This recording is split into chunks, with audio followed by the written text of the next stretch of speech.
I'm going to tell you a story about the time I get into the most trouble I have ever been in. I was 15. I was home alone. My parents were away for New Year having a party of their own, and I decided to have a party in our house. The party was supposed to be small with just some of my friends, but as these things do, it sprung arms and legs. Word started to spread. I knew word was spreading. I didn't do anything about it. The day of the party arrives. I look around my living room. There's probably 100 people in my house. I've no idea what to do. I end up locked in a bathroom, in a bathtub with the 6 friends I actually invited to my house, while my house was utterly chaotic. Luckily, my brother came home, saved the day, threw in like a superhero and started throwing people out. What actually transpired was there were burns in the carpet, pictures smashed on the wall, Christmas tree was down, curtain poles were down. As you can imagine, Mum and Dad came home and were not all that happy about this plan.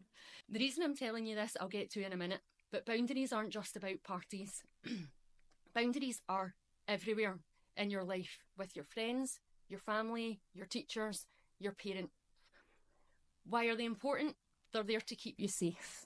The way that they do that is they have that wee voice in the back of your head that's going, I'm not quite comfortable with this. I'm not sure about this. I'm not really happy with that. That's a wee boundary kicking in to let you know that maybe things aren't quite as they should be.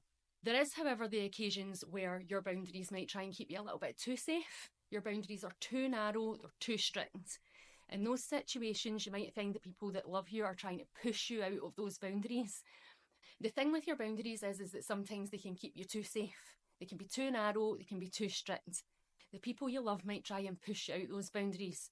Now, your boundaries are still trying to keep you safe, but they're just taking the job a little bit too seriously. So it's about recognising when you're in that situation and when you're in a situation where your boundaries are being pushed and that's a negative thing. If somebody's trying to smash through your boundaries, it's up to you to decide what you're going to do in that situation. You can either flex and bend and put your boundary down and go with whatever the person wants, or you can stand your ground. That can be really hard. It can be scary. It can be frightening if your friend group are saying, I'm not going to talk to you if you don't do this with us. It can be scary if somebody within that group is maybe saying, you're not part of this if you don't do this one thing. It's up to you how important those things are to you.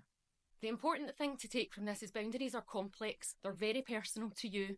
It's up to you what your boundaries are. It's up to you if you choose to stick to them. But what's important is that you recognise them and you listen to them. Because if not, you could end up like me with 100 people in your house.